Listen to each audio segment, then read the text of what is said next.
Today's major news from Korea. Kia Motors wage negotiations are struggling.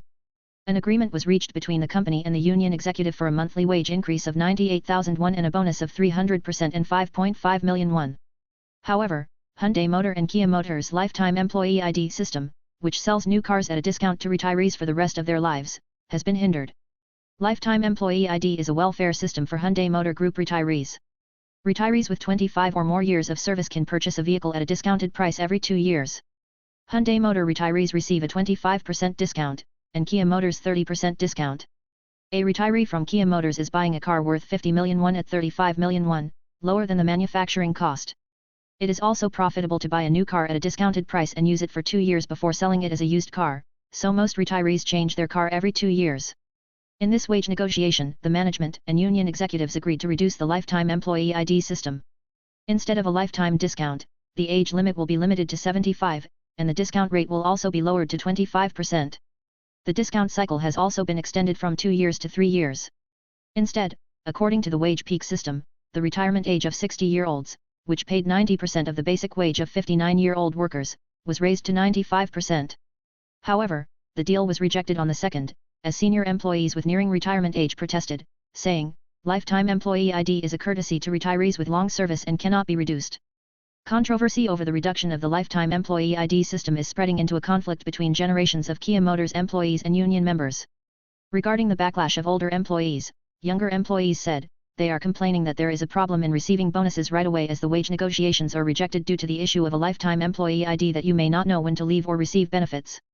On the other hand, senior employees, such as the Union of Executives and Employees, oppose the reduction of the system, saying, they are also opposed to having to go through the consent process even for retirees.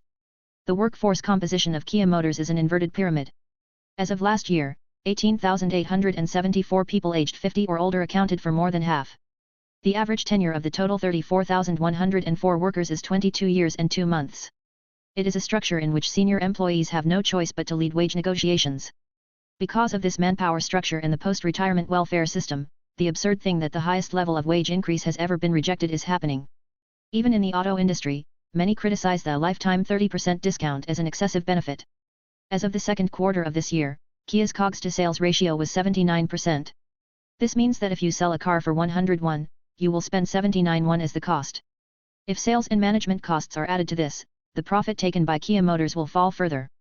Experts point out that the loss the company bears with the 30% discount is ultimately passed on to consumer vehicle prices. An official from an imported car company said, "It is a benefit I have never heard of anywhere to offer a lifetime discount of 30% to retirees who are not incumbents." It seems that the management did not expect the rejection of the wage negotiations. In the beginning, the management considered the risk of traffic accidents for drivers aged 75 or older and proposed a consultation plan by reflecting the social atmosphere of elderly drivers. An optimistic conclusion was observed because the union executive also agreed with this. A Hyundai Motor Group official said, "The issue of overseas electric vehicle production under the Inflation Reduction Act is linked to labor management issues such as the distribution of vehicles in domestic factories." It was found that about 260 billion won of the Power Industry Infrastructure Fund invested by the Moon Jae-in government for solar power projects was unfairly executed.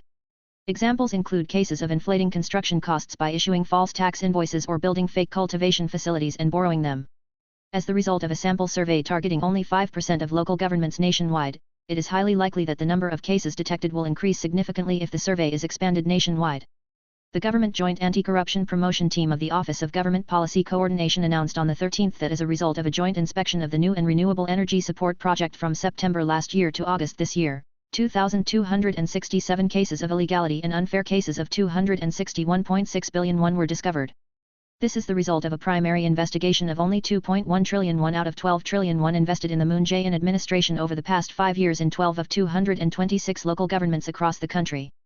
The head of the Office for Government Policy Coordination said, "In the case of the solar power support project, many of the projects subject to the primary inspection were confirmed to be insolvent."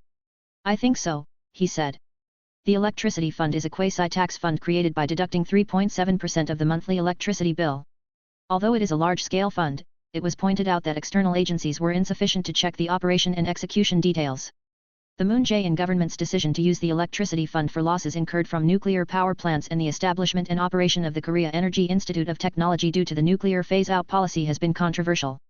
Of the 261.6 billion won in the illegal support discovered this time, 184.7 billion won, or 70.6%, was poorly supported for new and renewable energy such as solar power. If you look at the illegal cases, there have been many cases of fraudulent loans by filling out false tax invoices. Company a power plant construction company, received a loan from a financial company with a tax invoice that inflated the construction cost, and then cancelled the tax invoice or reissued it with a reduced construction cost. In addition, 20 companies were caught taking loans of 3.4 billion won to build fake mushroom or insect breeding facilities by taking advantage of the fact that solar power can be installed on farmland only if there is a cultivation facility under the current law.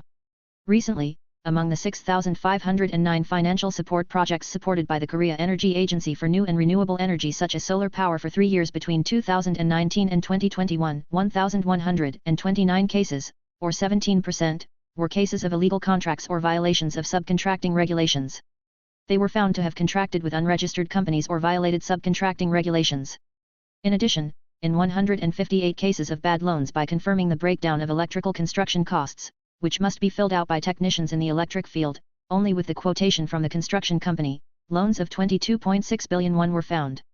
The Korea Energy Agency invested about 1.3 trillion won in financial support and distribution of new and renewable energy last year alone. In the subsidy support project, there have been many cases in which a private contract was made instead of a bidding by dividing the business in order to drive work to a specific company.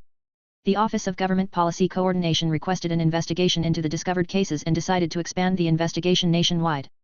Lee Duk-jin, deputy head of the government's Joint Anti-Corruption Promotion Team, said, "Most of the illegal loans are likely to fall under fraudulent crimes," he said. The government is also considering ways to organize a task force by sending additional investigative personnel from relevant ministries. Thank you for watching today. Please subscribe and set an alarm.